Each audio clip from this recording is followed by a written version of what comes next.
Hello and welcome to Books of Blood. My name is John, and today we're going to be continuing 50 years of horror fiction with the year 2002.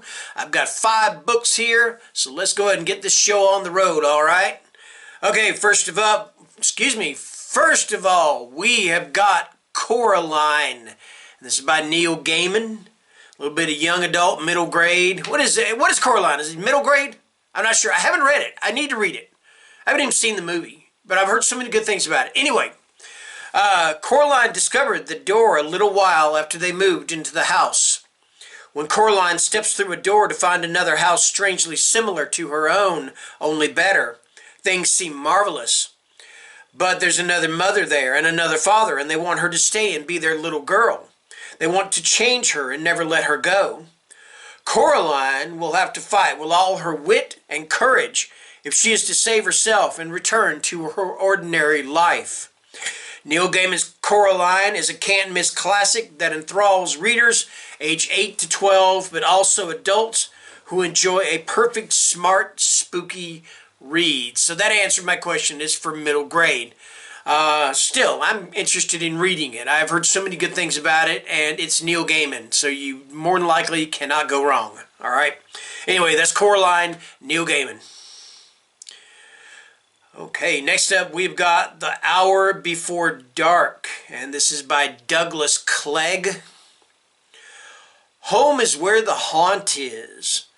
From New York Times best-selling and award-winning author Douglas Clegg comes a riveting supernatural thriller of dangerous secrets within a haunted family. After the brutal murder of a loved one, Nemo Raglan must return to the New England family he thought he'd escaped for good, and the shadowy home called Hawthorne. As Nemo unravels the mysteries of the past and a terrible night from his childhood, a dark presence makes itself known on Burnley Island. And that is The Hour Before Dark, and that is by Douglas Clegg. Alright, next up we've got The Fallen, and this is by Dale Bailey. A West Virginia mining town hides a monstrous secret in this modern masterwork of skin-crawling horror. They say you can't go home again. Sometimes that advice should be heeded.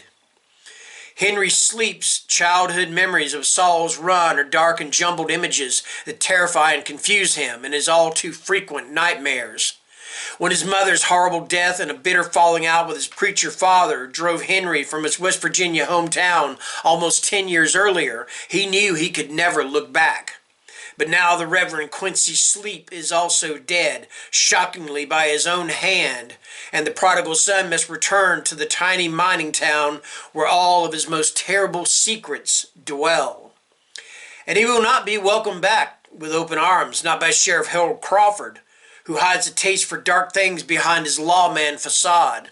Not by Emily, the girlfriend Henry left behind, now shackled to a dying mother. Not by his one-time best friend, Perry Holland, who feels nothing for him now but a raging, inexplicable hatred. But if Henry hopes to ever sleep again, he will stay in Saul's Run until he solves the mystery of his father's death, and forces himself to remember what he and Perry found stirring in the hills outside of town many years ago. And that is The Fallen. That is by Dale Bailey. All right. Okay, next up we've got Trauma, and this is by Graham Masterton. Something is happening to Bonnie Winter. She is a working wife and mother, and her job is cleaning up crime scenes. Considering what she sees every day, it must take a lot to disturb a woman like Bonnie Winter. You can't imagine. In this brilliantly unnerving novella, Graham Masterton speaks the unspeakable with terrifying precision and elegance, and finds menace in the most ordinary turns of an ordinary day. Step into Bonnie Winter's world and just try to forget it. And that is Trauma, and that is by Bonnie Winter. I'm sorry, that is by Graham Masterton. The book is about Bonnie Winter. I am so sorry for that. All right. Okay, next up we've got When the Autumn Moon is Bright. And this is by Brian Easton.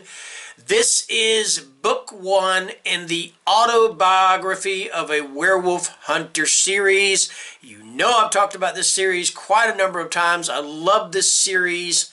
When I first started reading it, the first book was called When the Autumn Moon is Bright. I believe the first book is actually now just called The Autobiography of a Werewolf Hunter, in case anybody's interested. Anyway, let's get on with that synopsis.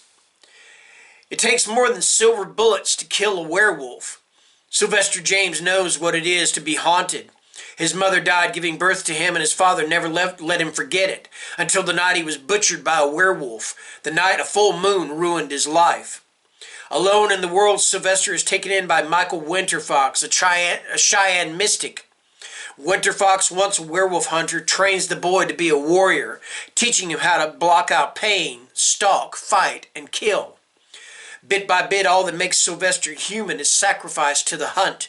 Now Sylvester's hatred has become a monster all its own, robbing him of conscience and conviction as surely as the beast's bite. As he follows his vendetta into the outlands of the occult, options become scarce, and he learns it takes more than silver bullets to kill a werewolf.